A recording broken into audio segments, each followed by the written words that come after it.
No worries. Thanks. Perfect. Yes. Yay.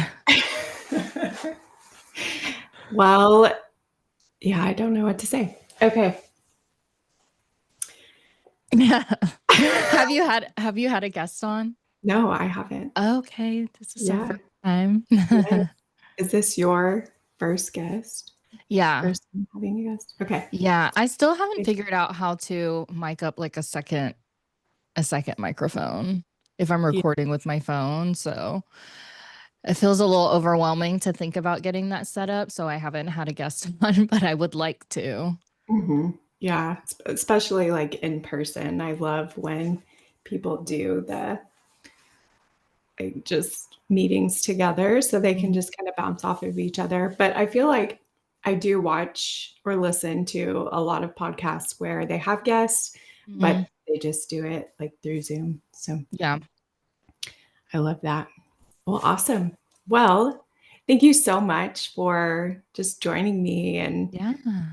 being open to having a conversation and, just your gift of sharing your journey, your gift of sharing everything that you have learned and overcome. And, you being that the 5-1, I guess I'll just jump a little bit into human design, like Yes. being that 5-1, you really are here to challenge, the viewpoints and the thoughts of what society deems as normal. And so by you using your voice to talk about these hard topics, it really helps other men and women, but I mostly work with women, but it really helps them to understand that they aren't alone if they're finding themselves in these similar situations, or they're finding themselves repeatedly getting into relationships with, emotionally unavailable partners and those toxic relationships, because we get programmed to think that that is normal or that is Yeah. comfortable for us. So, yeah, just thank you for doing that hard work. It can be a challenge, especially going through all of the shit, but Yeah. to be brave enough to talk about it, I think it's a really big deal. So, thank you for Thank you. doing Oh my that. gosh. It has been a journey for sure. I feel like not just that last relationship, but going through what I went through in that relationship and reflecting back on that. I've said this several times, like it takes two to tango. Like I wouldn't completely victimize myself and like completely blame him, even though his behaviors were not acceptable. But I learned a lot about myself and why I tolerated that behavior. And then reflecting back on that as well, just looking back on like my past relationships and how I showed up in that also. Like, I feel like when we look back on the past, we kind of have like not like a false memory, but like we really don't remember everything within that relationship. I think like a lot of people who break up, whether it's a healthy relationship or not, like they look back on that relationship and they might put it on a pedestal, or they might compare the new people that they are dating to that relationship. And I did that with an ex-boyfriend. I've only had like two adult relationships in my life. One was my ex-husband, and then the one before that was a boyfriend. And that was like one of the first relationships I was ever in that I felt truly loved, the way that I've never really been shown love in that way. And I've always said that, not that he loved me more than my parents did. It was just like a safe love. And so when I look back on that relationship, like that's what I remember. But it's like I forget that in that relationship, I had an insecure attachment style. I think we both started off as friends and the relationship was like really great, but once he started to become a little more avoidant, I started to become a little more anxious, and I just remember like he's kind of pulling away for space and then I'm kind of like pushing like, and then I guess in a sense kind of losing myself also. So then when I was in the actually abusive relationship and getting out of that, it was just like reflecting on like everything and realizing where all of that was kind of like stemming from, like your inner child. And I feel like that's helped me grow a lot and helped me realize so much. Like I don't think I've ever really been like emotionally available. I was for that first boyfriend, but every like relationship that I was ever in, it was only ever like a fling. And because I just had this mindset, I don't know, that I'm going to hook up with this person and if they don't want to be with me, that's fine, but I want to hook up. And so then I would do that, and then of course it would just go on for like a couple weeks maybe, and then it'll end and then go on to the next person, and kind of like chasing or hyper fixating on these like little things, but I've never really taken a step back to just like be still and think about what it is that I actually want in a partner and how I want to feel in that relationship. I feel like I kind of was just coasting, and then if I met someone who was moderately attractive and who was attracted to me, then I would kind of just, be on that and then just be like, oh, well, let's just see what happens. And that was one of the biggest things that got me in the relationship with my ex-husband. Him being very tall and like attractive. Great. Like he was 6'6". One would say he looks like a Greek god. And people have said that before. And but like his personality, he was just very negative. We just didn't mesh. But because I don't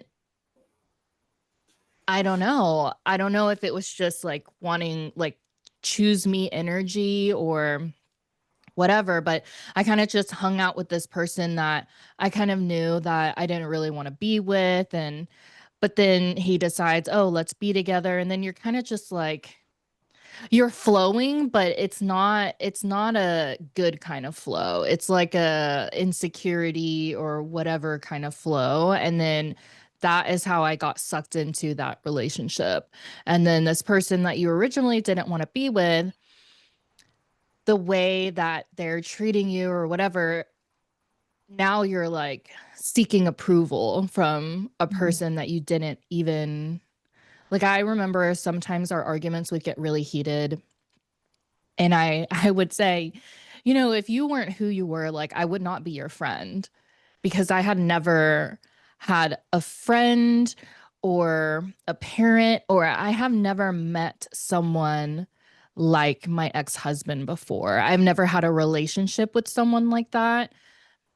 And I will say, I think he is definitely textbook narcissist and maybe even a sociopath. But in that relationship, like I didn't see that. Mm-hmm. Even when people are like, he sounds like a narcissist, or they're sending me Google definitions or whatever, like 10 traits of a narcissist. And I'm like reading it, and, I'm like, oh, I mean, I guess he does that. And he kind of does that too. But like, I don't think he's a narcissist. And it wasn't until however many years, like 3 years in that relationship and a lot of ups and downs and escalations, and me finally leaving like the first time to actually kind of be aware of my surroundings and like Mm-hmm. aware of what he's doing versus what he's saying, and like just basically like waking up.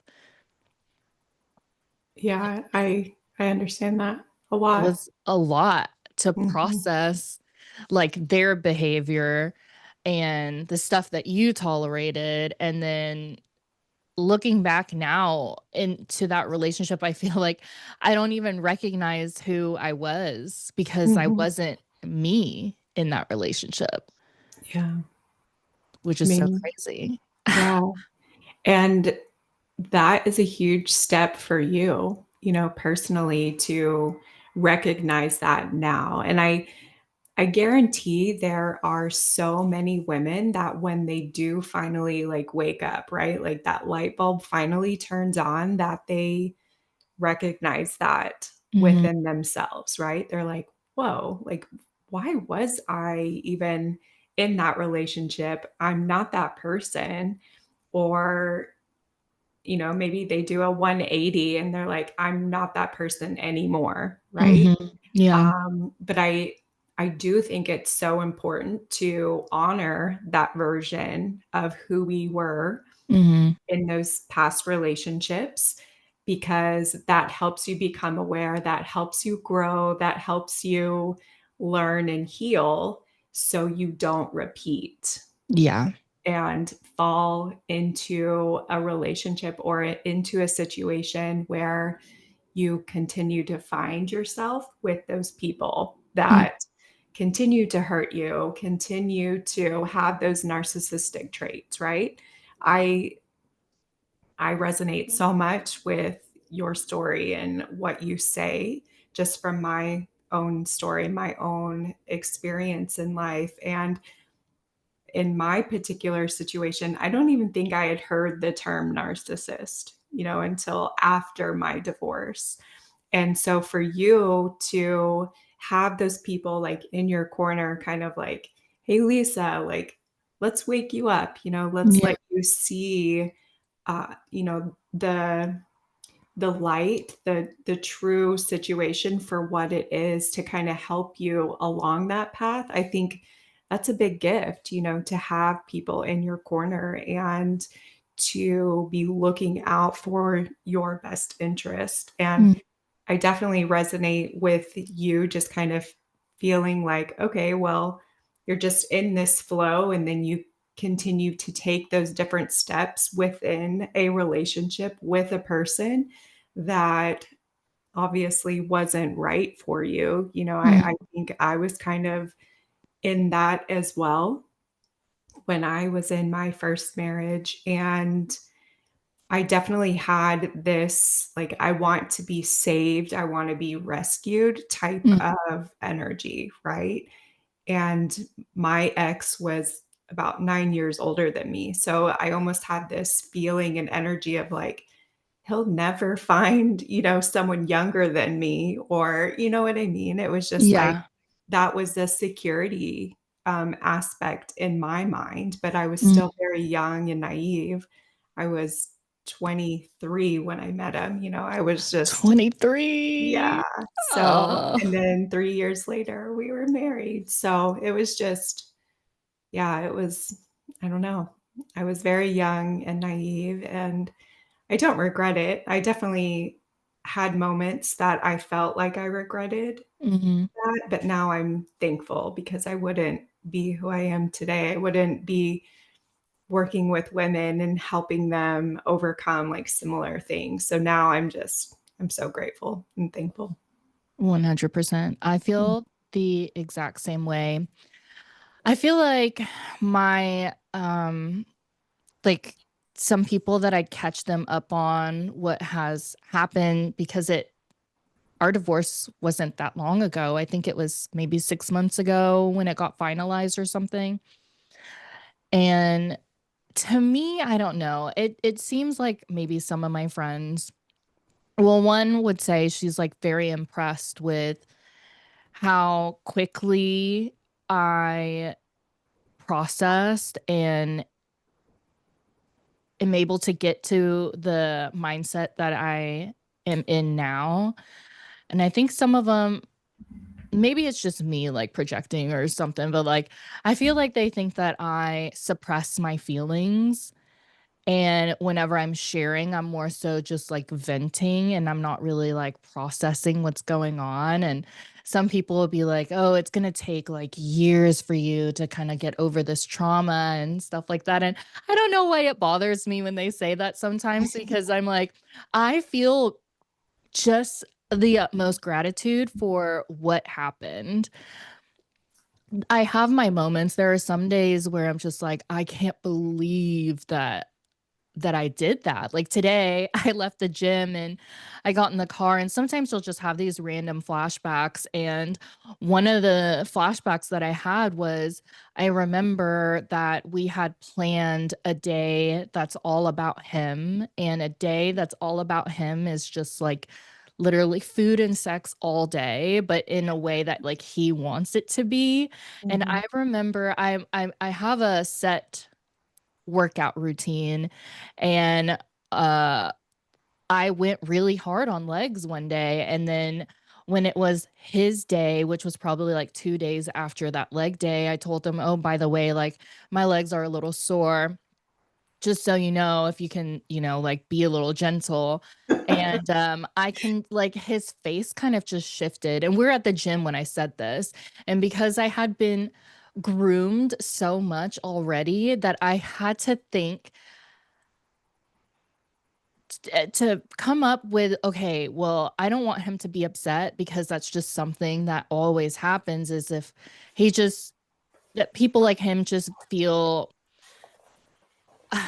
like just entitled and everything's about them. So I had to think to myself, oh, what can I say right now so that he doesn't get upset? Because today is the day that's all about him, and I'm sore, so he's not going to be able to put me in whatever positions. And like, I remember I came up to him and I apologized for not thinking about him before I did this leg workout, because now I'm too sore and he really isn't going to get everything that he wanted on that day. And when I had that flashback, I was just like, that is just so insane that that even was like a thing. So I will have moments of just like, oh my gosh, but for the most part, I feel really grateful because it, I didn't have a kid with him, and it didn't go on for 10 plus years. I've known him for 5, but our exclusive relationship was only like 3. I think we were married for less than 2 years. And of course, the things that happen within that relationship is very like, it can be traumatizing. There are some things that will still kind of trigger me a little bit, but I feel overall like so much stronger of a person than I've ever been. I thought that I had processed my childhood stuff, like, but I feel like every few years you learn more stuff about yourself. But yeah, when I met him, I thought I was like, oh my gosh, I'm so independent and I'm so sure of myself and blah, blah, blah, blah. And maybe I was to an extent, but not enough to where if someone's questioning me or who I am or like my competence or intelligence, that I get a little doubtful. And then the more they do it, the more like doubtful I get. And then the more like they start to make sense. And then the more downhill spiral you're going into when you're in a relationship with someone like that. And I remember just feeling so much of like a shell of myself. And I genuinely felt weak. I post on social media all of the time. I love to share everything about my life. And I just felt like when I was in that relationship, I was not as open. And it was because I felt like I was a fraud. Because if I did post something about me being happy or we're doing this, and it just didn't seem genuine, because I think deep down I knew that like I wasn't happy and this wasn't a life that I wanted to have. And how often I would tell him that I wasn't happy and I just did not want this relationship anymore. And, he would have his argument and manipulate or whatever. And it was like, even if I put up a fight, like, I just always felt so bulldozed over that I end up just saying, okay, fine, we can give it another try. We can do this because it was just so like, I don't, it was like a battle. And I don't know. I just felt like I had to give in because if I didn't, like, this wasn't going to end, this chaotic begging or whatever. And a lot of it, I think, was guilt and just having like too much empathy for this person because I would see that he loved me and he's crying and he's wanting to change and he's wanting to do this. And then I just feel bad because I do care about this person and that whole cycle. And finally being able to realize that and walking away, knowing how well, like, when I look back on this person, I am truly impressed with how gifted he is with persuading. And I think he could be so successful if he went into sales and actually had a job because that you like he's just so good with his words. But anyway, the fact that I was just able to be like, you know what? No, I don't care. I don't have to feel guilty. This is not the life that I want. You've been treating me this way. I've been tolerating all of this. Things aren't actually changing. It's just, they just know how to lie a little better or manipulate a little better or gaslight a little better. But when you take a step back and really look at what is actually happening in the relationship, like, yeah, it's not getting better. It's actually getting worse. And I have to choose myself. And me doing that, like, wow,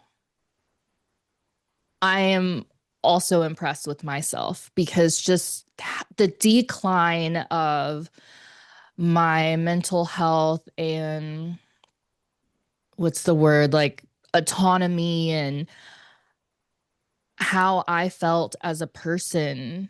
Just like I felt like I'm just like this person that just withered away, yet I was still able to find strength to walk away from this person because I knew that like I would just continue to shrivel into oblivion if I stayed. So like sure, one viewpoint can be very, I can't believe that happened to me. I can't believe he did that to me, and feel hateful and angry. And of course, all of those emotions I feel like are normal, but I don't ever want to live there. Mhm. You feel what you need to feel. And then I feel like after that, you kind of just have to find gratitude or some kind of positive or something you can learn from that experience. And doing that, I feel like you're able to move forward and move on and just let that piece be that piece of your life. And it's just a chapter. And now we're on to the next. And I just feel like, I don't know, like amazing. Like that was a huge part of my life. It's a small part, but like a huge transformative part. I love that. I love that for you, like personally, Thank you. and to come to that realization, it is hard. And all of the feelings that you were talking about, for you to understand that, yeah, you have to just let those feelings come up. You have to feel them. And then afterward, you still move on from there, right? Mhm. Because all of those different feelings are so valid. There's no, there needs to be no shame or guilt or anything like that when you are feeling those types of feelings, because they are valid. They are a part of the experience. They are a part of that healing process.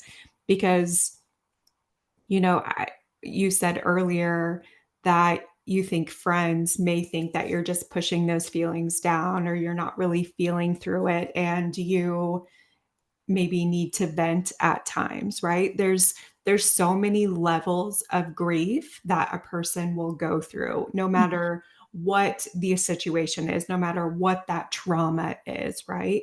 Because this was a type of trauma that you experienced. We've all experienced some sort of trauma, right? We've all heard Mhm. that. And there's different levels that we have to move through. And sometimes we stay in one level a little bit longer, or we may volley back and forth between different levels. And a level within that grief is anger. So you have to experience those different feelings, that anger, that just like, oh, I can't believe this freaking happened to me. Right. Yeah. But then to sit with it and then step on the other side and feel thankful and gratitude for the person. And then, a huge part of mine was stepping out of that anger and choosing to forgive that Mhm. person, which is really hard, especially, depending on what has happened to a person. I had a lot of anger that I had to sift through. And when I did finally choose to forgive, it was forgiveness of myself for choosing the wrong person, forgiveness of that ex partner who, I thought was, a wonderful person who had a secret life, and so then there was also so much forgiveness that I was doing for my daughters and so much forgiveness for all of the, like, hundreds of women that were hurt Mhm. and, betrayed by this man who we all thought was a person for us, right? And Yeah. so that yeah, I want you to feel thankful and have some grace for yourself because this is still fresh for you, and going through those levels is it's just normal, and just to be proud of yourself. It's a really big deal, and to feel those feelings, that's really, really hard. Mhm. It takes a lot out of you, it's all the ugly crying and all of the maybe emotional eating at times and Oh, just yeah. the, like, screaming, one thing I love to do is, like, I'll drive down back roads with my daughters and myself, especially when we're feeling like we just have to get, like, this aggression out. My youngest daughter is a manifester, my oldest daughter is a manifesting generator, I'm a manifesting generator, so we experience anger when we're just in that not self or that shadow self of ourselves. And so we just drive down back roads and I just let them, like, scream. We open our windows and we just scream at the top of our lungs, because who cares if, like, one or two people hear us, but it feels so good to just release and to acknowledge that that anger is not, you don't need to be ashamed of it, Mhm. or just to recognize that it's just a feeling we need to let go of and process so we can move on. So I'm really proud of you for You. just jumping through and just acknowledging, I didn't know you prior to getting married, but just like working through you or working with you when you were kind of going through before you got married. I mean, before you got a divorce. I'm all over the place. But before you got a divorce and just kind of listening to you, but then helping you recognize who you are and, just within your chart, it was almost inevitable that you would choose yourself. It was almost inevitable looking at your chart that you would come back to your whole self, your authentic self, and choose Lisa Mhm. over and over again. And sometimes it's just a learning process to recognize, like, this at this point in time, maybe my self-worth wasn't where it needed to be, Mhm. but I recognize now that I deserve more. I recognize now that I deserve a mutual love where, yeah, it's not going to be perfect, but there isn't going to be gaslighting, there isn't going to be manipulation. There's just going to be open and honest communication back and forth, respect and Mhm. boundaries, and you being able to live your life. Yes, we always have that partner in the back of our mind and we're respectful to them, but there's no reason why you can't go and work out and bust out,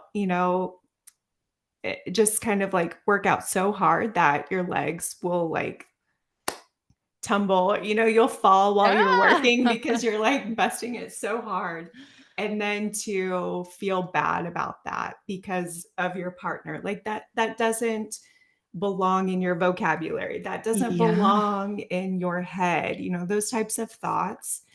And yeah, that's just the naive version before you wake up to what that self-worth really needs to be, what it how it needs to shine through you, right? And so you yeah, just when I look at your human design chart, it's almost as if like, okay, yeah, she will get there. She will get to that place, and it's a beautiful thing, that passage, that journey. And ultimately, I believe, your soul chose to come here to have that experience, right? As a 5-1 profile, you truly are here to help clear the karma of other people. You are here to live out your purpose with your interactions, with your relationships with other people, right? So Mhm. you are already on that path of helping to clear the karma of other people. And maybe your ex-husband, is a part of your soul family and you guys chose to come here to have that experience so you both could grow from it. So I don't know like how you feel about like all of that, but it's just I personally feel that we come here to learn and level up and help our soul evolve to get to that next level.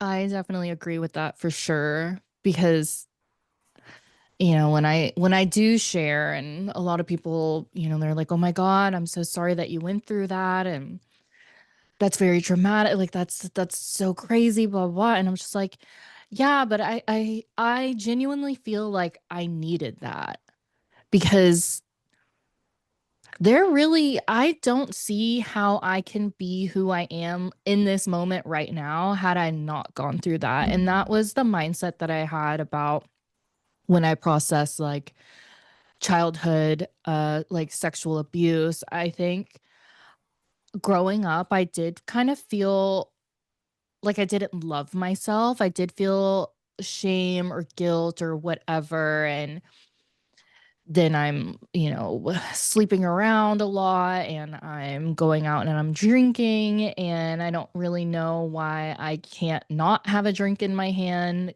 Cause when I was younger, everyone says, "Oh, you're young. You're supposed to go out and have fun."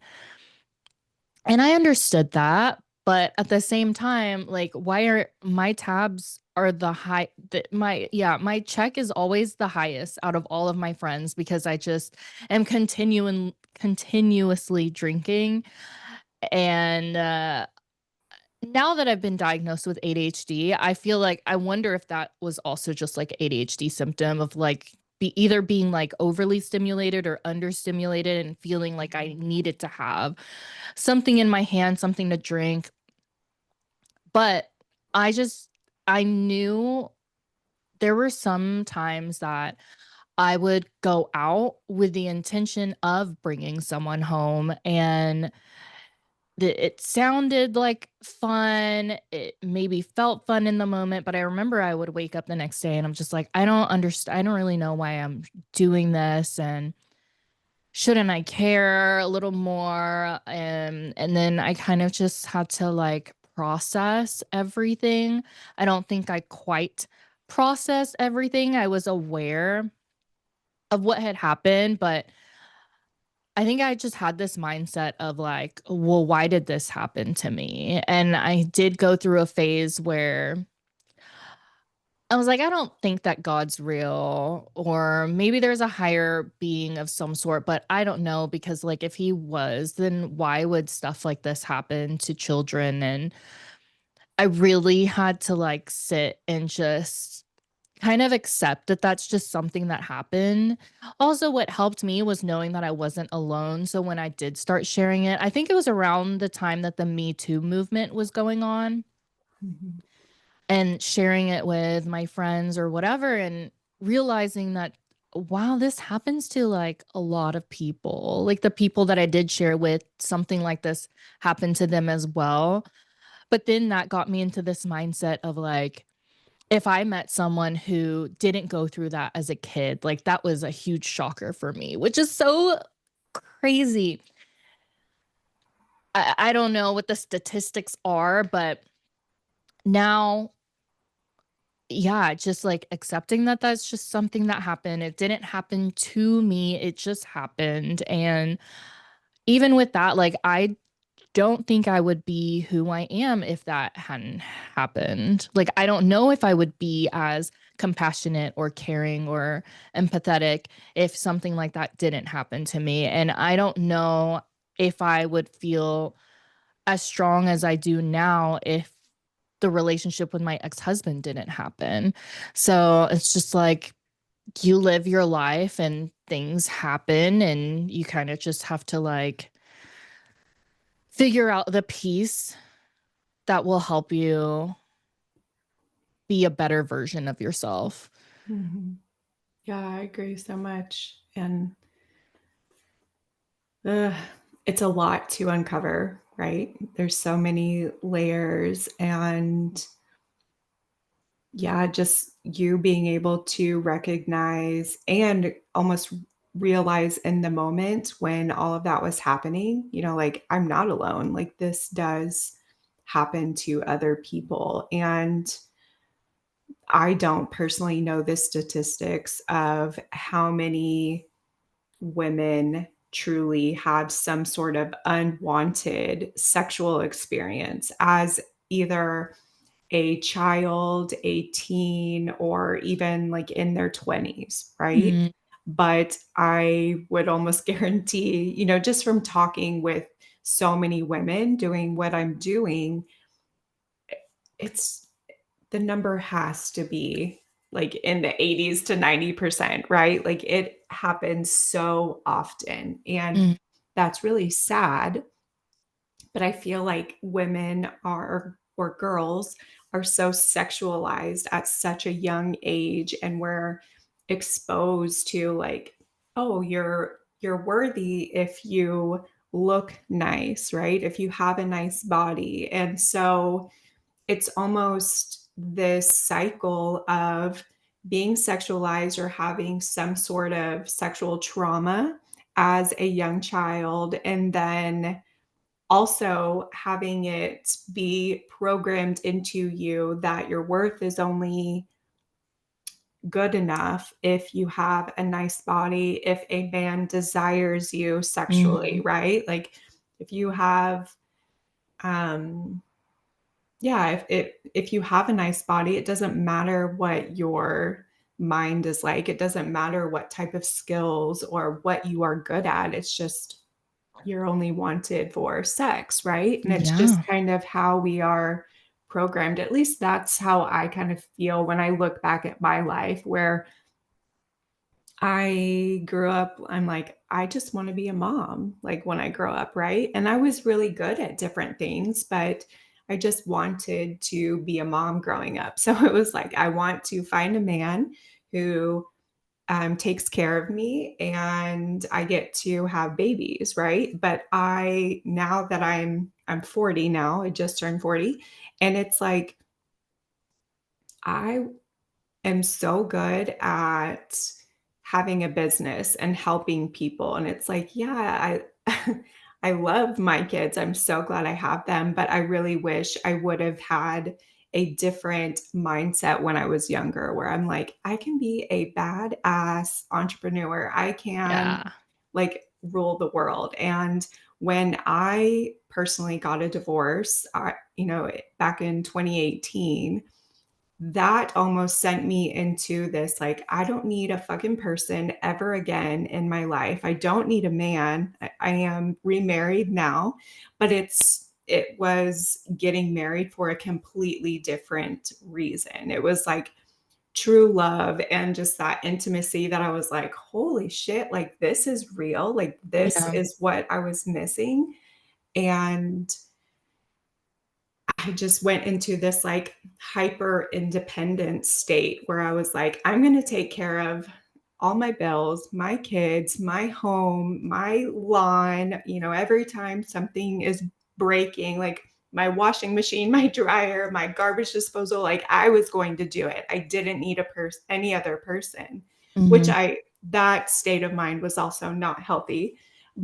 but it just kind of snowballs into like, we get sexualized. We want to be saved by a man, and then they kind of ruin that whole fairy tale, which I don't think we need to think that we need to live in a fairy tale, but Yeah. that's how I think I personally was feeling. And then when that fairy tale gets crushed, you're just like, I don't want anything to do with anybody because all they're going to do is hurt me or betray me or go hurt other women, And so Hmm. it's just, I don't know, it's society is so crazy, just how we get programmed so much. But the whole Me Too thing, I think, was a beautiful gift.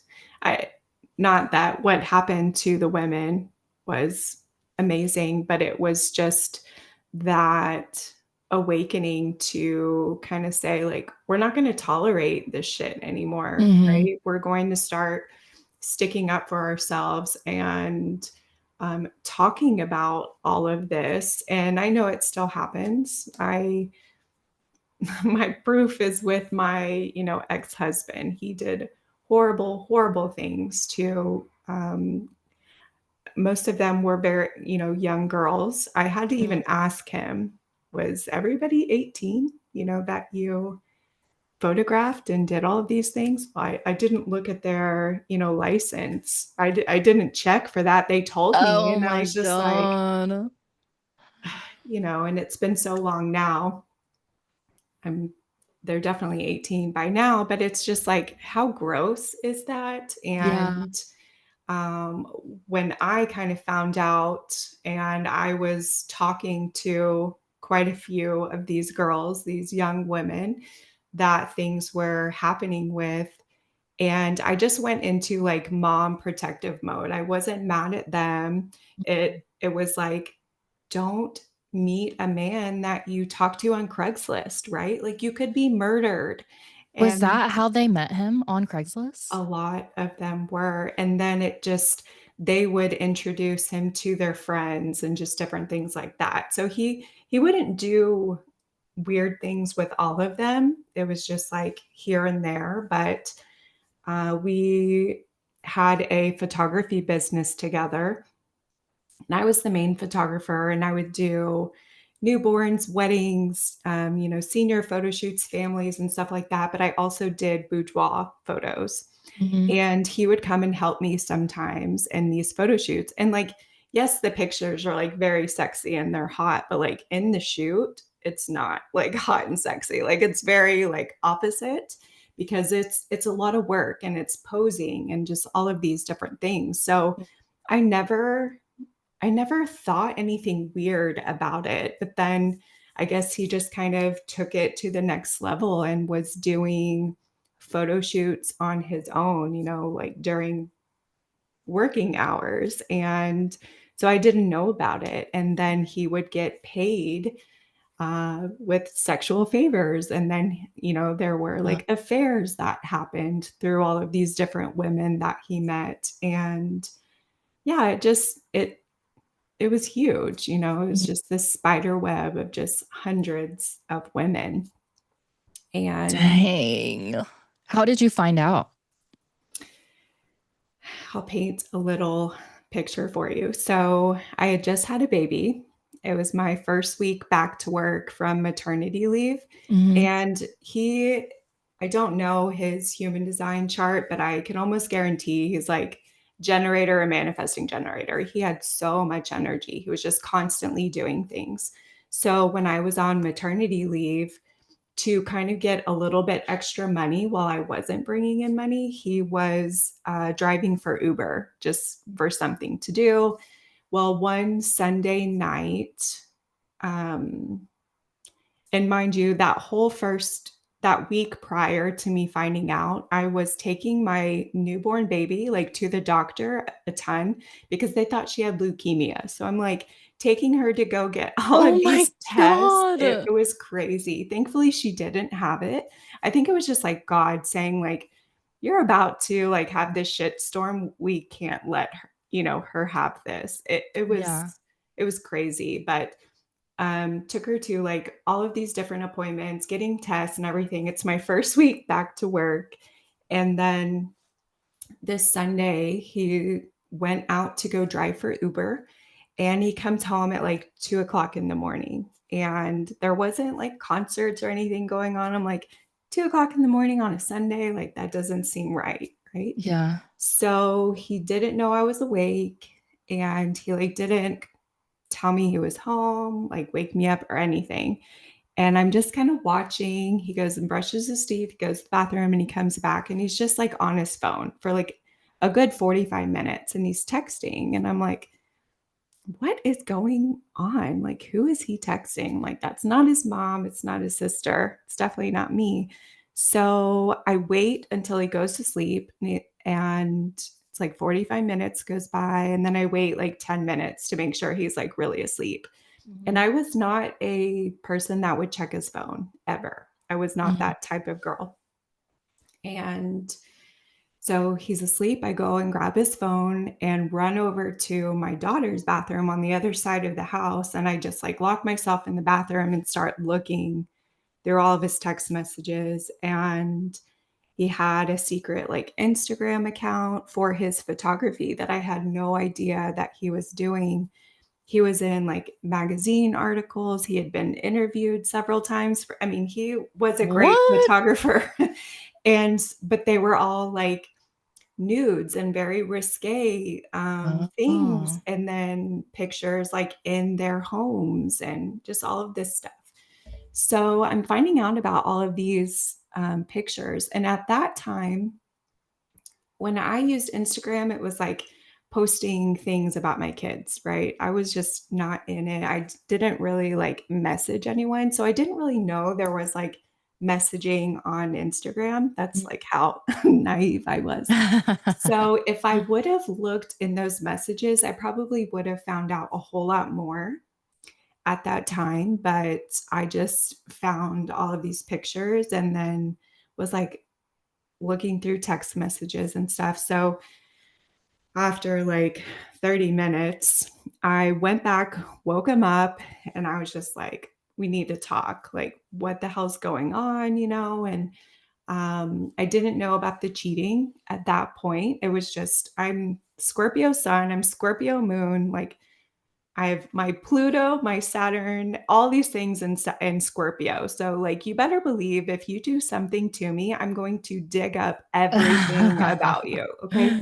So, you know, I start finding out about all of this stuff, and he travels a lot for business, which probably helped him with all of his just sneaking around. Mhm. And while he was gone, I kind of started doing like digging and trying to figure out like what he's doing, like what's truth, what's a lie. And um, Yeah, it was just a whole lot of digging. I allowed myself like 3 weeks to just like go crazy and find out all of this stuff. And then I found out he was diagnosed as a sex addict in his first marriage, which he had never disclosed to me in the 9 years that we were together. And then we started going to like therapy. He lost his job within like a couple of weeks for like anger and aggression because all of this was like coming up. Like he threw something and it destroyed like this lady's laptop, and he threw like a drink at her. It was like Oh crazy my why he God. got why he lost his job. And then he went to a lot of meetings for like sex addicts. And then I would go to the S-Anon meetings, which is meetings for friends and family members of people who were sex addicts. And I remember him coming and telling me like the man that introduced him to the S-Anon meetings for me to get help from me, because I truly thought I was going to stay with him Mhm. before I knew like the layers and layers Mhm. and the deception. And he went up to my ex-husband, and they were just kind of talking about the meetings and getting information for me. And then that man was asking about me personally, like, how did I become attracted to him? Right. And so he starts telling my ex, you know, well, typically women are attracted to these types of men when they have been sexually like abused as children. And so I was raped in 6th grade. I was raped like in my 20s. And when he told me, yeah, it was, you're probably attracted to me because you were raped. It was like this fire, this like dragon within me was just like, oh fuck no. That is not why, like, that is not going to be my life. I deserve more from that, and that's Yeah. not going to be my reason, like why I stay with you or why I deserve this in my life, right? It was more of just this, I have to save myself, I have to save my daughters and get away from this because I don't want this type of life for them either, right? Mhm. And so when he told me, I feel like it just kind of like clicked something within me of like, do you want this life? Do you not? Right. And so many of the women that were in those S-Anon meetings continuously would like tell their story of like, oh, well, my husband like did this again, or my husband did this again, like it, I don't know. It was just this moment or realization of like, I don't want this for my Mhm. life. I don't deserve this. I deserve like a mutual love and understanding. And I don't deserve a man that is, I'm afraid that he's continuously going to be going over to some other woman's house or texting some other person these like inappropriate photos or just whatever it may be. Mhm. And when I just kind of woke up from that, it was just like, yeah, this, I have to leave him. And so I found out in September and I made him leave the house by January. And I never, ever looked back. It was just this like, I went to, at the beginning, it was like 3 therapy sessions a week and then 2, and then finally just kind of trickled on for a few years. But Mhm. when I finally had made my decision to leave, it was like my therapist was like, I knew something was different. Like you looked different. Like you carried yourself differently. You could just tell that there was like this weight that had Mhm. been lifted off of my shoulders. And it felt so good to just Yeah. be like, I don't deserve this. I don't want it. And it's okay. And, I was Catholic. Like I was on the like young adult Catholic board. Like I was very involved. So I was Oh my so gosh. afraid. I was so afraid that they were going to be like, you can't do that. You're Yeah. Catholic. Catholics don't, get divorces, and I lost a ton of friends. And Oh, it was just kind of, it was my Saturn return. And I'm a sixth line in human design, and they go through a lot of transformation. And I didn't know that. I didn't know anything about human design at that time. But now looking back, I'm like, this was meant to happen all along. And so it's kind of a beautiful moment. But at that time in my life, it was so hard. Like yeah. I didn't want to be here. If I wouldn't have had my daughters, I probably would have ended my life. It was Oh my God. horrible.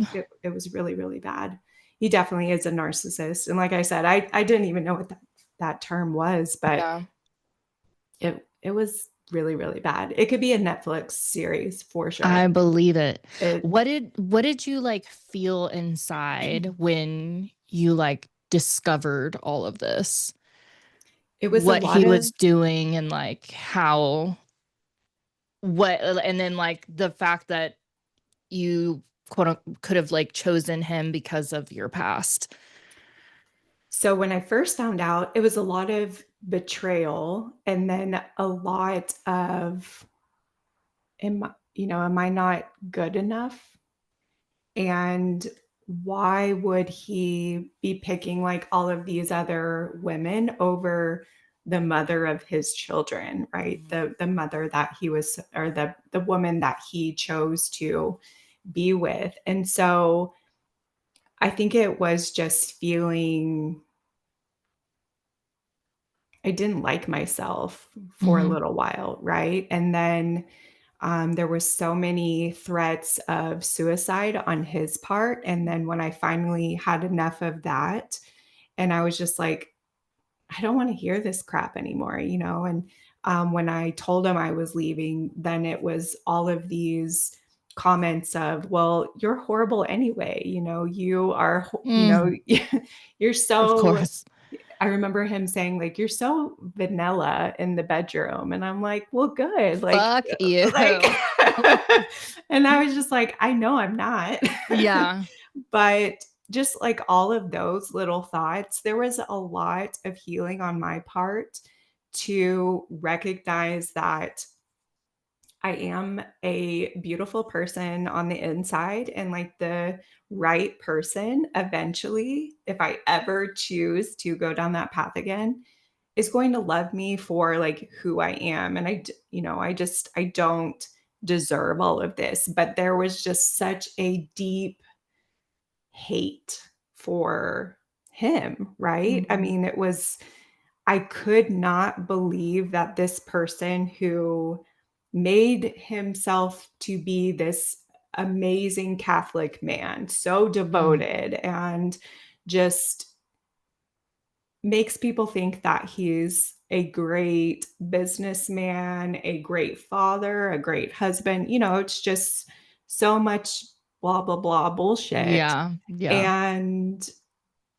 but the true person of who he is so deceitful and manipulative. And when I chose to leave, he was trying to tell all of these people, like, well, she's dating already, or Yeah. she's whatever, she did this. And I'm like, you're so quick to like point a finger, and Mhm. you say I'm dating, but are the person who told me, like, hey, why don't you go on a few dates and see if like you really do want that? And then maybe you'll come back to me, right? Oh So then if I go on a date, my. then he's telling people she's already dating Yeah, already. using that against you. That's so crazy. And I wasn't the person that was like, well, he's doing all of this stuff. I was just kind of like, whatever, like, let Yeah. them talk. Because Mhm. that was one amazing thing within the S-Anon meetings, was just, and my therapy, of just understanding I could not control anything that he did, right? Like all Mhm. I could do was control myself, and that I had to just let him go on his little rants, and that people would see his true nature if they were meant to, right? So So before you found out, was he able to mask all of that? Like, were there bursts of anger or him like putting you down within the relationship? he I never saw any anger or aggression ever. Wow. Yeah, I never saw any of that. And the there were times where maybe he would kind of belittle other people Mm, or like I said, I don't know what his chart is, but I could almost say that his ego is probably undefined. Like the majority of people do have an undefined ego. And when mhm, they have that, it's a lot of like proving their worth, proving their value, and things of that nature. But sometimes it comes off as like putting other people down, putting groups of people down mhm. to make them look better. Right. Yeah. And there was a lot of that. I did have one like friend at the time who told me, she was like, "Man, every time I was around him, I just got like this weird feeling." But she was like, "I didn't know what to say. Like, how do you say that to a person?" Yeah. And I'm like, "I wish you would have, but then Yeah. would I have listened?" Exactly. But yeah, that was the hard thing, was that even sexually, there was no like forcing or trying to get me to do things that were weird Mm. or like out of the ordinary. Yeah, I don't know. Like I didn't see it. And maybe that was naive on my part. And just being too trusting of a person, because he would come and go and travel, and I never questioned. I just Yeah. had this, like, blind trust, because it's like, you're married, you should be able to trust each other, right? So, Yeah. I don't know. Yeah, I didn't see it. That is so wild. I'm still trying to differentiate or kind of learn the difference between narcissist and sociopath because I feel like my ex-husband is definitely both. I just thought he was a narcissist, but it wasn't until I shared some of the stories that one of my clients was like, I think you're being too kind to just refer to him as a narcissist. She was like, he sounds like a sociopath too. And she's like, you should look that up because of the things that he has done. So in our relationship, there was always bursts of anger. I remember the first time he ever yelled at me, he yelled at me in front of his daughters. And I remember I was like, "What the fuck?" Like, I had never been yelled at like that before Mhm. by a partner or anyone that I was seeing, let alone in front of these kids. And it was about something so dumb. Like, I think we were meeting up with one of my friends because she had a daughter that was the same age as his girls. And around breakfast, I was like, "So when do you think you're gonna wanna meet up?" Or maybe he asked me, and I was like, "Oh, well, like, soon." And there was just miscommunication. I figured we would start getting ready to leave, like, after we finished breakfast, but he was doing stuff, and then I was doing stuff, and that was, like, early on in our relationship where even early on, I was walking on eggshells because he was more explosive early on. And it wasn't until us communicating through that and him changing and working to be better that the anger and the explosiveness came like later. Like yeah, I don't know. It's hard to, sometimes I'm just like, I don't, it's like, I thought I knew him so well, I guess, based off of things that he shared about his childhood and his life. Like, I swore I knew him like the back of my hand. And he also had, I guess, a secret life, if you will. And when I found just the layers of the manipulation and deception, it just completely blew my mind because looking at him before I woke up, he was just this like insecure, traumatized person. His parents got divorced when he was 5, and his mom, I think, is also a narcissist. They don't have a relationship. I've never met her. I talked to her once after. the divorce, I called her because I just wanted to see, like, what else has this person lied about? Is she actually a Mhm. sweet human and just wants a relationship with her son, or what's up? But I think she is also a narcissist. And his ex would say that they're kind of similar, but she's not malicious like he is. And I think the maliciousness is the sociopath part where Mhm. they like get off on putting someone down. I feel like a narcissist will belittle someone to make themselves feel better about themselves, but I think the sociopath people like putting people down, and he would do Mhm. that with, like, he fat shames people like Mhm. hardcore. He used to joke about how, oh, I'm not racist, I hate people equally, I hate everyone equally, haha.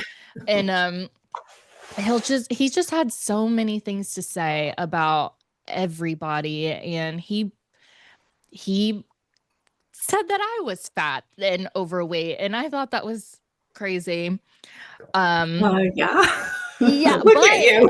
but like, it was, I believed him. Like, whenever I decided, we were in a situationship basically for 2 years. We're just hanging out and hooking up, and he was, I'm sure, was hooking up with other people, and I would date or hook up with other people. And I was single, but I didn't feel single. And I just kind of told him that I'm ready for this to be over. We're never going to be together, and that's fine. I just want to move on. Like, I want to feel free. I just compared how I felt in that moment to how I used to feel before I met him. And this person wasn't even someone I was in a relationship with. And I never expected him to say, well, let's just be together. Mm, Never. I never thought that was going to happen. And I remember when he said that, a part of me was like, that's not a good idea. But then mhm, there's this other part of me that I'm being chosen. I'm like, oh my God, he wants to be with me. Not thinking, like, do I actually want to be with him? So over the next few days, we're discussing like what it's going to be like being in a relationship, if we should, are we? And he kept bringing up the fact that apparently he's loved me this whole time and he's wanted to be with me, but there were some reasons that he didn't want to be with me. And I never asked him why.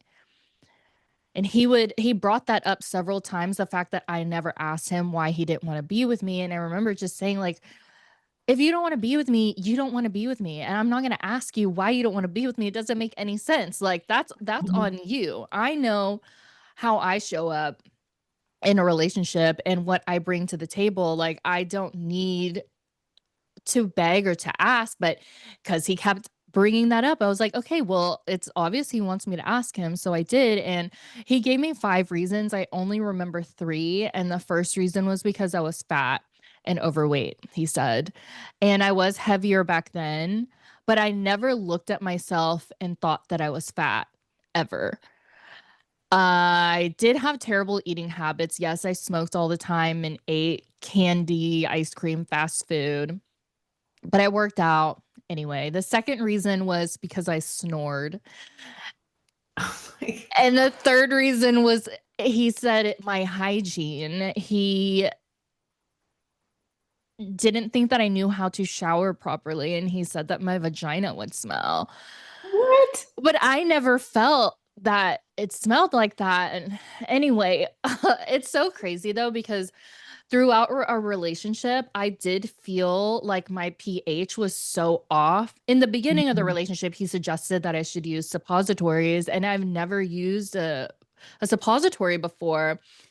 But anyway, I kind of stopped using them, or maybe I'd use them like before or after my period. But there were times where I felt like it did have like this odor, but it wasn't like an STD or bacterial or anything like that. And it wasn't until I had like left the relationship, like, now I feel like there's like no odor. Even if I am intimate with someone else, I think, I don't know if it's just like his toxicity and mm, his energy and whatever. But anyway, even early on, whenever I had left him, like, I still saw him as, this damaged, traumatized person. I didn't think there was anything evil or malicious about him, like at all. And it wasn't until I found out that he had lied about an STD that he had. He told me that he had it, I think, when we first started dating officially. So we had already been seeing each other for about 3 years. And when he found out, he said he just went in for his yearly checkup. They tested him for everything, and he found out that he had HSV 2. And he like put on this whole show, and he was like, "Oh my God, I'm so grossed out. I called my dad. I'm crying. I'm throwing up. I can't believe I have this, blah, blah, blah, blah." And I was like, it's not a big deal. Like, a lot of people have it and they don't even know that they have it. A lot of people don't ever have an outbreak and it just lays dormant. Like, it's not that big of a deal. And I find out that he has had it for 15 years. And that blew my mind because just him acting, and I could not believe it. Wow. And before I found that out, my friend had suggested that we post him on the Are We Dating the Same Guy Facebook page because he was posted on there a year prior. Two of my friends had messaged me and they said, "Hey, is this your husband?" And I was like, "Yeah, but we were in an open relationship at that time." So it didn't really bother me. I was curious to see what the post was. And so they sent it to me and it was anonymous. This girl said her friend had started seeing this guy and posted his picture. And she can only come over at certain times of the day. And it was really like suspicious. And they just wanted tea because she started to catch feelings for him. And because I had been manipulated by this man so much, or just like trusted him blindly, that I was like, who caught feelings for him? Like, he would never intentionally deceive a woman because he's an asshole. He is so straight up and blunt. He's not afraid to say what he thinks or what he feels. So I just didn't ever think that he would lie to someone to make them think that he liked them or something. Like, he Mhm. would tell them what it is. Oh, this is just sex. Like, because that's what he used to tell me before we dated. So whenever we found that out, of course I told him, and he was just like, "Oh my God, there's somebody out there that's out to get me," and blah, blah, blah, blah. Like, please have your friends report it, take it down, stop reading the comments. Cause I wasn't on Facebook at that time. Well, I'm not on Facebook, but of course, they're sending me the comments, and some of them were funny. Anyway, he was just like, "Tell them to stop sending you the comments right now, right now. Pick up your phone right now." So I did. Blah blah blah. That was that. There was one time, it was like our anniversary, and I made a cute little reel of our relationship, and I felt like at that time we had grown so much that we overcame whatever it is that we've been struggling with for a year. And I showed it to him and he said, "Oh, you should send that to my dad." And I was like, "Well, this is on Instagram. I don't know how to like save it and send it to him." And the second I said that it was on Instagram, his face kind of changed. He was like, "How many people follow you on Instagram?" And I was like, "Oh, this many." And he's like, "Who all can see that? Like, people that aren't your followers and stuff?" And I'm like, "Yeah, the most views I've had is this many and blah, blah, blah." And he was just like, "That makes me feel really uncomfortable. You know me, I don't like to be on social media. I don't want people to look at us and be like, like say anything negative about us." And I just figured it was because he's insecure because he's like bald and he doesn't want someone to like make fun of him. Like, it did not register to me anything. I was annoyed because I took the time to make this cute video, and I I could have just not told him and it would have stayed on my Instagram, right? But none of this is clicking for me yet. Find out he lied about having herpes. And then I was like, "It's fucking on. Like, this is what I want you to post. Here's a picture." We posted it. These women came out of the woodwork. A lot of them said they had met up with him once, got the ick. They felt like he was a narcissist right off the bat. Some of them just said, just talking, just like texting or messaging him, they got the ick. Some of them said, there were like a handful of them that were traumatized by this man. And there was one girl that said she met him like 10 years ago and she was 16 or 17. She couldn't remember. And he was 31. And she said that, At that time? yeah, she said that whenever she first met him, she was like a willing participant, but now that she's an adult, she realized that there was a lot of manipulation. She said that sometimes when she would come over, he would be nice. Sometimes he would be kind of like angry and a little forceful. There was one girl that said she came over, not didn't think that they were gonna have sex at all. Like she just came over to hang out. They were watching a movie, and then he just takes his shirt off and she was like, I'm a big girl, like I'm 5'10" and blah blah blah. I don't remember if she said how much she weighed, but she was like, he kind of just like threw me on the ground and started having sex with me. And then we moved into the guest bedroom. And at one, she said at some point, she said, I'm not really comfortable with this. And apparently he just said, told her to stop moving. There was another girl that said they went out to the mall and he was kind of rude with these people. And then they went back to his house and he was really aggressive with her sexually. I think it was more of like oral, but she didn't want to do it and Mhm. he just went ahead and did it anyway. And she said everything happened so fast that when it was all done, like she was just like, what the fuck just happened? And Mhm. a lot of these girls, I told them that I filed a police report because it was obvious to me what kind of person he actually is now that I know what I know. Because what happened the first time I left was he did get a little physical. He was angry. We've been arguing for days, for hours, and I finally had the time off of work and I just wanted to watch TV. I just wanted space for an hour. And he was just crying and saying, "Can you please just come to bed and lay down with me? I feel so pathetic that I have to ask you for affection."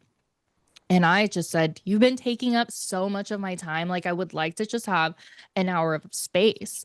Mhm. And of course, I let him win. So many times I betrayed myself in this relationship, but Mhm. I just got ready for bed and I laid down next to him and just acted like I was about to go to sleep. And he brought it up again. He was just like, "Why can't you just like touch me or something?"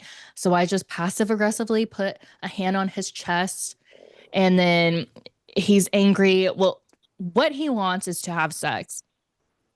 So now he's getting upset because I don't want to touch him. I said, "I'm just so over this, blah, blah, blah, blah."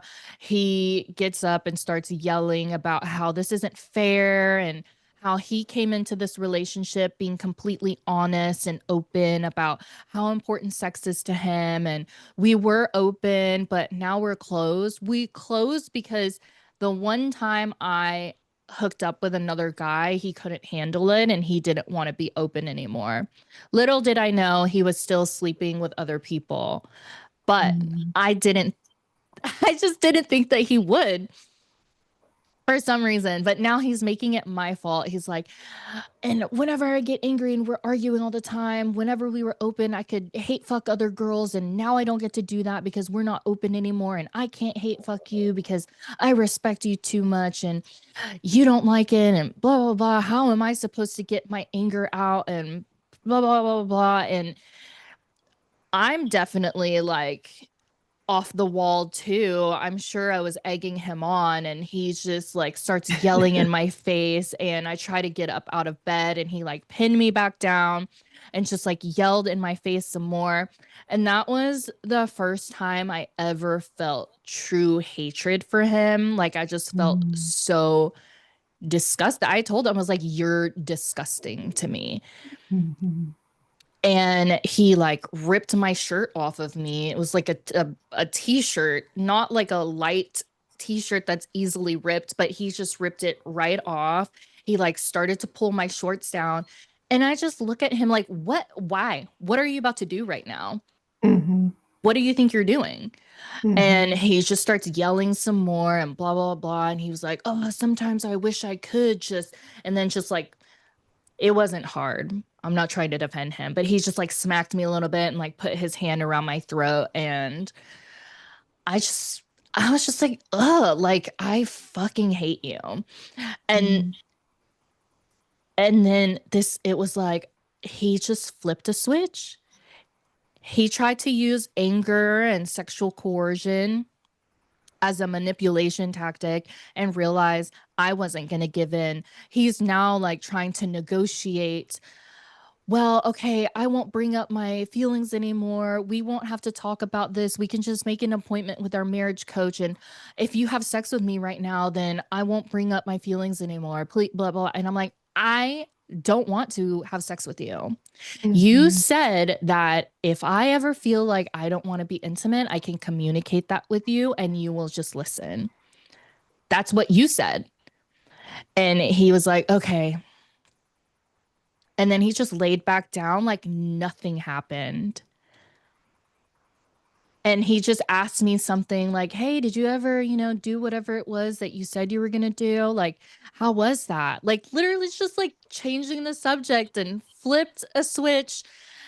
And I was just very short with him. And then that was that. And then I think we kind of were quiet for a little bit. And then he said, oh, well, I hope I can go to sleep.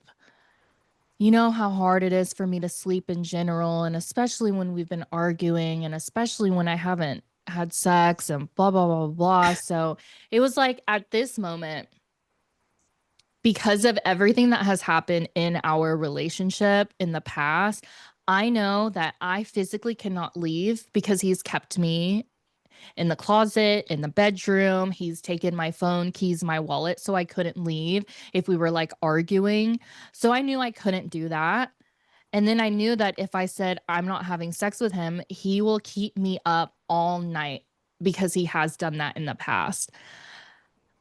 So in that moment, I was like, I guess I'm just going to have to do this. But that was when I was like, I need to get out of here. Like, I Mhm. cannot stay with this person because what the fuck was just all of that? Like, Mhm.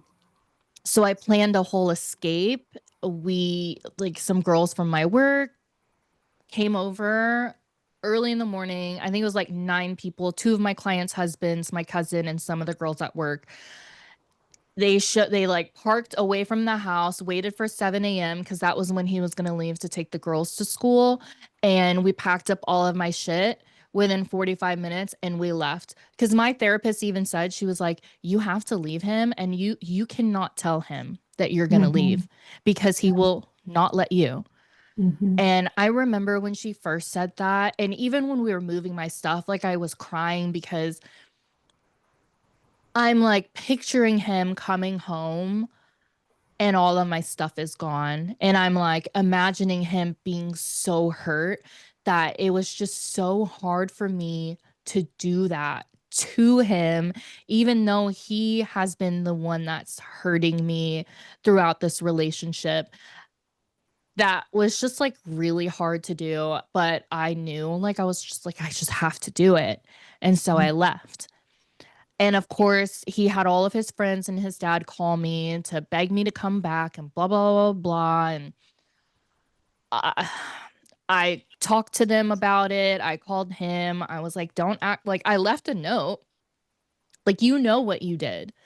And, Mhm. um, and then he left me alone. Well, he was still sending me emails like, oh, my back is really spasming. You've never been here when my back has been hurting this much. Please, I need help. There was another day that he showed up to my work. I just happened to not be there. And he brought flowers and candy.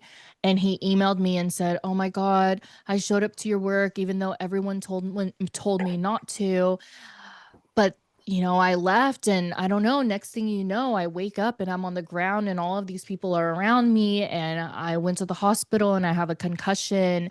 They let me leave, but I can't be alone, so I need someone to be here. And it was just like he was just saying just like anything to get me to come back. Mhm. Mhm. I just ignored it.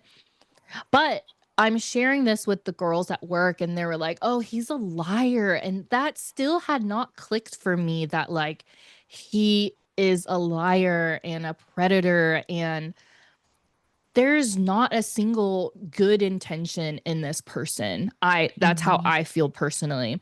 But it still did not click. And he used, law of attraction, manifestation, stuff with Joe Dispenza, everything spirituality. Sent me this whole email of like finally letting me go, and he's thankful that I left because he wouldn't have learned everything that he needed to learn. And Amanda, our marriage coach, had called him out on all of his controlling behaviors, and it was him this whole time, and it was never me. I never did anything. And he was just saying everything that I needed him to say the whole time, taking Mhm. full ownership and accountability. And I remember reading that email and I was just like, oh my God, like it's too late now. But also, I'm like, is this real? Is this not? I remember I was crying when I was reading that because I was like, this is everything that I wanted him to realize. But I just literally had to plan an escape. What is everyone going to think if I go back to this person? He put his hands on me. Mhm. Were there bruises? No, but still, just the act of what he was doing and how it was out of anger and just how explosive that was, like I think in that moment I was like, I wish he would fucking hit me. Like just Mhm. do it. But he didn't. Mhm. And I came back. I started seeing him again and I was like, you know what? After a month, I was like, I'm always going to feel like, is this real or is this not? And I kind of just told myself the only way I'm going to know for sure if I just go right back in, either it's going to be the best decision of my life or it's going to be a learning experience. And it was a learning experience for sure because we did have the best month in our whole entire relationship. But then things started to go exactly back to how they were, like slowly. But I think because I had that month away, kind of a little bit of space, I was able to be aware of like the things that were said. And now he's going back on those things, like my weight or me, like my ADHD symptoms bothering him or doing what I say I'm going to do or not do. And then his dad came. I think I did message you about that. His dad Mhm. came and Mhm. I witnessed him treat his dad the exact same way that he treated me. And then his dad ended up leaving after, I think, like 2 weeks when he was supposed to stay for a good few months. And after his dad left, like all of that anger went back to me. And Mhm. one of my clients kind of talked me into leaving. So I attempted to leave a second time, but of course, I felt really guilty, so I let him know. I called him and I said, "Hey, I packed a bag. I'm going to go stay at my friend's house." And this was on his birthday weekend because I would always have like anxiety coming up to his birthday weekend because he had these expectations. And if he didn't get what he wanted, it was like you're not going to hear the end of it. Like he will Mhm. continue to talk at you about how he feels, how inconsiderate you are for not doing all of this stuff and how you're not thoughtful and blah blah blah blah and then expecting you to make it up. So again, I attempted to leave. He begged me to come back. He said, "You don't have to worry about my birthday, blah, blah, blah, blah, blah. I just want you to come back. You said when you moved back that if you wanted to leave, you were going to let me know and I would help you move your stuff. So please don't leave like this. Please come back so we can talk." And then I come back and it's like he's punishing me for the fact that I left. And then he's talking me into redoing his birthday and not just the birthday, it's the whole birthday weekend. And then I didn't do anything for Father's Day. And it was like a whole, I just remember I was like, this is exactly where we were. And I was free though. Like I had left and then I just come back and this is exactly what it was. And It was his redo birthday weekend. My friend came with me.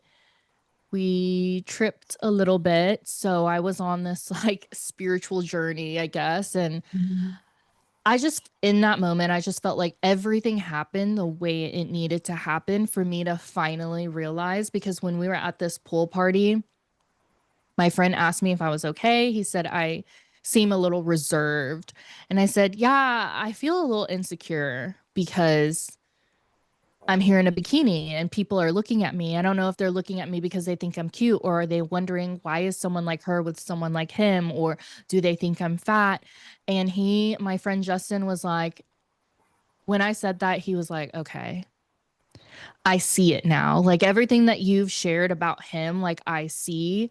That was his first time meeting my ex-husband. And he was like, he is like full Mhm. on narcissist. And he was like, the fact that your partner would call you fat or put you down, like, he was like, you know what? If you choose to stay with him, I will support you no matter what. But I think that is so fucked up and that is not right. He was like, when you walked out of the car, I looked at you and I was like, damn, you know, and these girls, he's of course, I'm watching him interact with all these people. Like one second he was sad that I tried to leave him for his on his birthday weekend, and now he's like the man, like jumping up and down laughing, and it's like he was on the prowl, like an actual predator. Mhm. He's like making his rounds, talking to these girls, bringing them over, and everyone's complimenting me. And I'm just not, I'm just not feeling it. They're like, you're so pretty, blah, blah, blah. And he's even saying, oh, yeah, you do look really cute. But in my head, I'm like, you just called me fat like 2 weeks Yeah. ago. Yeah. So and then he was like wearing his wedding ring on one round. And then the next round, he was like, do y'all think I should leave the wedding ring on or like take it off? Do you think girls would like be more into me if they saw that I had the ring or not? And I was just like, I don't know, man. Maybe try one with the ring and one with it off. Like, I don't know how, like, it, I was fine with us being in an open relationship. But I think because I just knew that, like, the connection for us was just like my body just knew. Like sometimes when we were intimate, there were probably a handful of times where it was actually fun, but a lot of times it kind of was just like whatever. Mhm. Um there was never really like a closeness Mhm.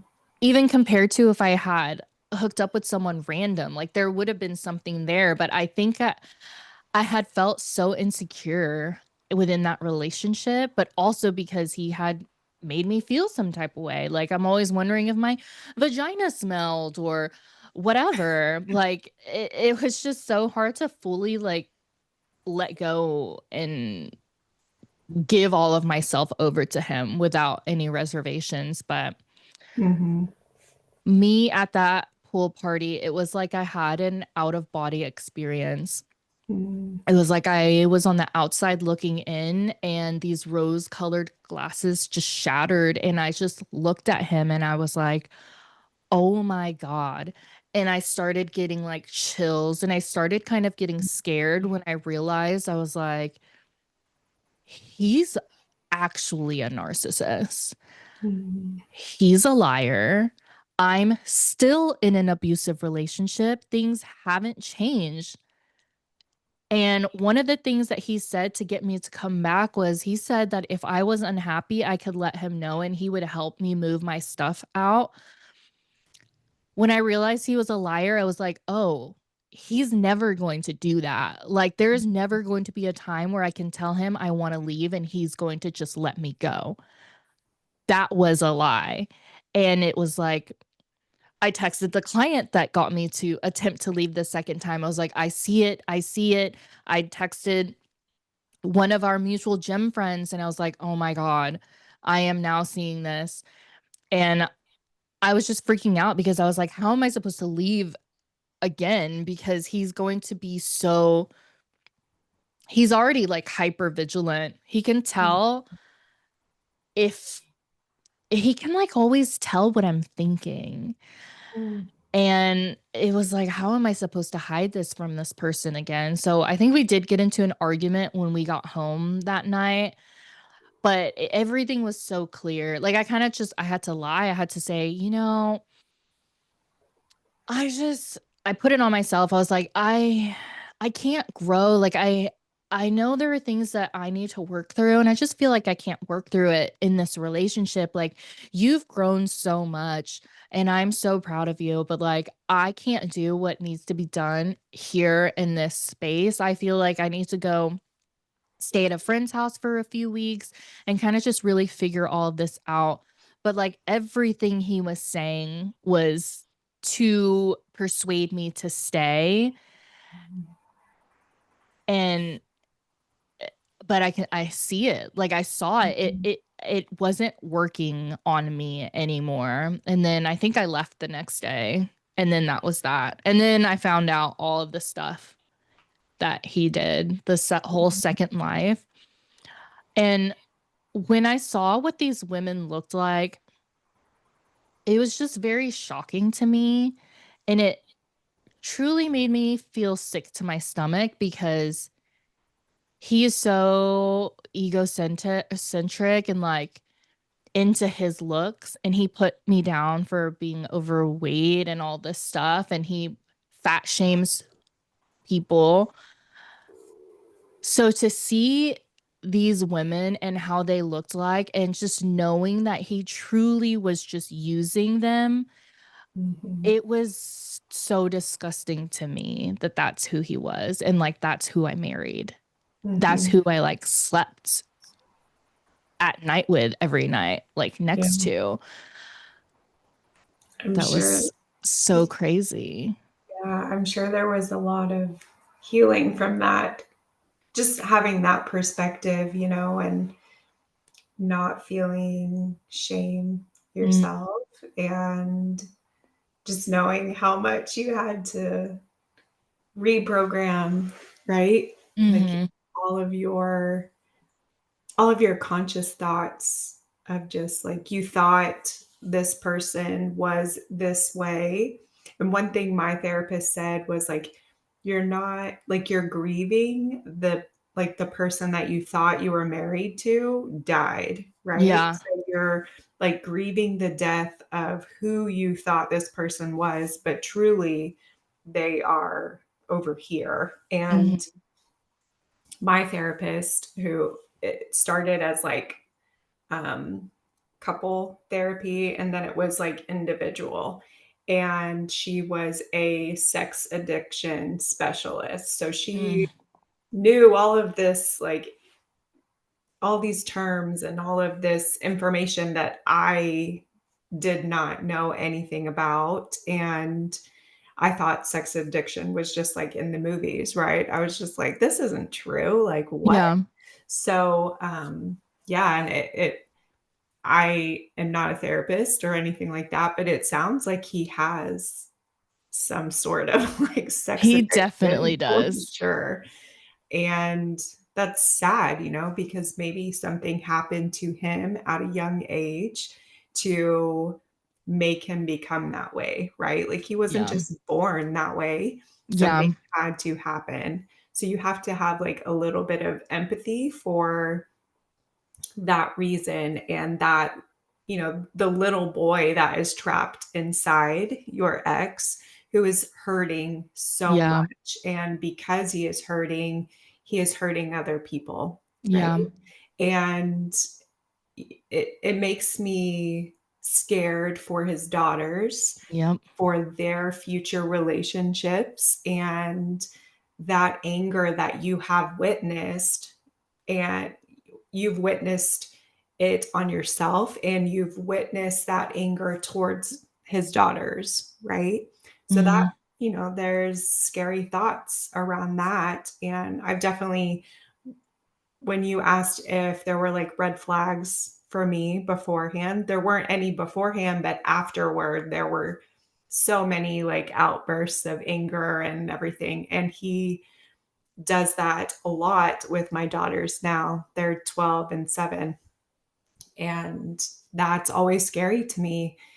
And the state of Oklahoma is very pro dad. You cannot take your children away from the dad unless they are exposed to their addiction. So they have to be traumatized sexually first before I Mm, can take them away, which is yeah, so backwards. it is. And yeah, so it makes me think of your ex's daughters a lot. And just, when he does not get that fix sexually, like you witness that he'll keep you up all night and he'll just annoy you and just like, but I need this, right? Like his needs matter, Mhm. but your need to be away and to not touch him or to not do something to him, that need was just blown out the window, right? Mhm. Like your needs didn't matter. Yeah. So do the needs of your ex's daughters matter to him, right? Because he's only going to be thinking about where and how and when he could get that next sexual fix. Yeah. And it's It's definitely scary. yeah. Um, I don't know. I just hope that their mom and her side of the family instill like a lot of self-worth in them. And hopefully at an age they can kind of like see him for who he is and maybe like decide that they don't really want that close of a relationship. But at this age right now, I think they're 7, they love their dad. And some Mhm. days, he is very sweet and nice to them, but he does have those angry outbursts or maybe even gaslighting them too. And yeah, he is very selfish. Mhm. And it makes me very sad, but I unfortunately that's like their journey Yeah, for them. exactly. Like you can't change his path. Only he can do that, right? And Mhm. that was one thing that was really on my heart and that I was like really trying to help him with like at the very beginning. Like I said, like when I first found out, I was like, yep, we're staying together. I didn't tell anybody because then I was afraid, like, well, if I tell all of these people and then I decide to stay with them, they're all going to hate him, right? So I Yeah. didn't tell my mom until I was like leaving him Yeah. or anything like that. So it was I had to tell him that you can't go to all of these meetings and try to overcome your addiction and try to get help for me and for your daughters. You have to do it for yourself, right? Like it has to be what you want to do. And yeah, he did it for a few months while we were still in the same home together, but as soon as I kicked him out and I got so many like suicide like threats and everything, and when I was finally like, I don't care, like go do whatever you want with your life. If you want to waste your life, then do that, make it look like an accident, because Mm. I'm so tired of you threatening me with this open, just manipulative attempt to try to keep me, that I can't I can't do anything about how you feel and what you're doing. Like you are the only person that can pull yourself out of that. Mhm. And that's the only way that anyone can ever heal and feel better or change, is when they do it for themselves. So I don't know. It's sad, but they also have to want change bad enough, Yeah. if they're getting what they want, if they're getting that fix for their addiction, then why would they need to change? Right. You know what I mean? So, And I don't think they believe that there is anything wrong with them. mm, I yeah. don't know if there are some narcissists out there that like have some kind of awareness and they decide that, hey, maybe I should change. But I think a lot of them are so stuck in that trauma where they just stay in like their fight or flight mode. And it's just like they can't bear to think that anything is wrong because of them. Mhm. Mhm. And it's sad. And I don't know if that's just their purpose is to teach other people these lessons or what. But yeah, I had talked to my ex's sister and she shared with me some of the stuff that they went through, like their mom being an alcoholic at some point and bringing all these guys home, and that their second stepdad was abusive towards my ex. And I did not know that at all because I remember asking him, I'm like, did you ever get spanked as a kid? Just because of how he acted as a Mhm. person. I'm like, was there ever any kind of discipline? And he was just like, no, my dad slapped me one time and it was because I called my stepmom a bitch, but that was it. So I just thought he was the way that he was because he was like spoiled Mm. or is just so traumatized by the divorce. But I guess they went through a little bit of abuse as well. And talking to his sister about it, like a part of me did feel really sad for him after learning that. But I'm just like, ugh, I gotta just let go. Like, that's Mhm. your own journey. Mhm. Sorry that happened. You know, a lot of stuff happens to people, me, you, and Mhm. we Mhm. don't let that harden us and we don't choose to hurt other people. But Mhm. Yeah. Yeah. It is their journey and they're here for a reason, just like we are. So yeah, I agree fully.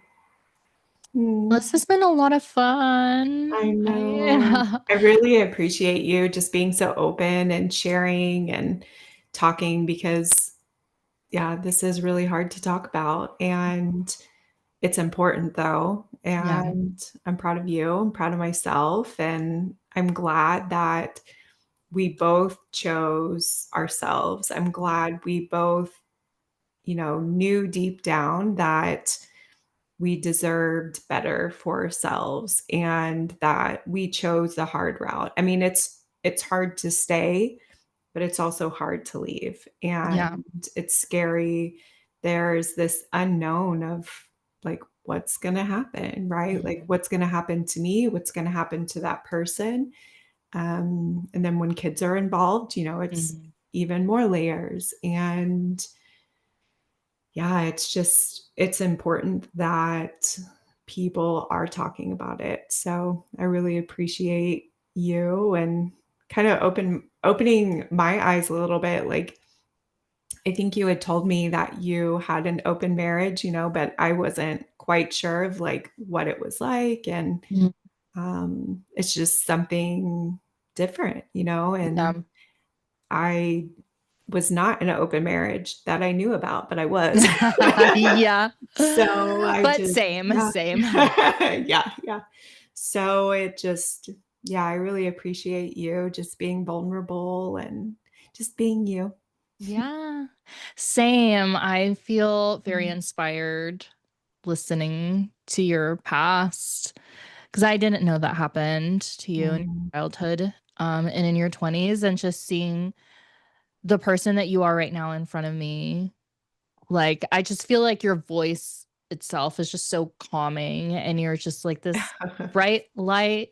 You're so compassionate I appreciate that. too. Yeah.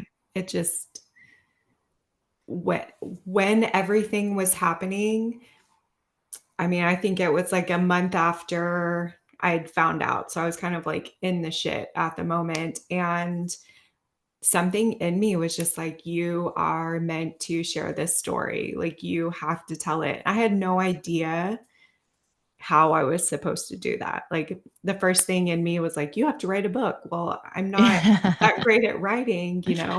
I am writing a book right now, but I Oh was my God. invited to do it, with Yeah. a few other human design people. And so it's just kind of funny how it is like a big full circle Mhm. and it's like love, marriage, and forgiveness. So I'm gonna like go deep into all of this stuff, that we're talking about. So it will be good and it's gonna be my own healing journey, I'm sure, just to go Mhm. through it. But I knew that this experience was meant to be shared, not for me, but for other women. And I kept saying, like, if I can just help one other woman, then I will feel like I have fulfilled my purpose. Mm, And through forgiving myself and forgiving my ex, like literally the day after I forgave, I learned about human design. And it was just kind of like this light bulb moment that I felt the universe just kind of like handed to me, like on a platter, like, okay, you have opened your heart again. Now you can have this tool that you can help other women, mhm, using human design and learning to love yourself and finding your self-worth, but finding that authentic version of who you mhm. are so you can be her, and then you can like shed your light, and help other people. So I really appreciate your words and just the sweetness, but letting me kind of share so I can help people. Absolutely. Yes. Love it. Well, awesome. Thank you. And we'll definitely have to do this again. Yes, there's so much. I feel like we haven't even really gotten into the human design stuff because I'm so curious. But Yeah. yeah, we'll get together for round two. Yeah, sounds good. Thanks, Thanks, Lisa. Nina. Have a great day. You too. Bye-bye. Bye.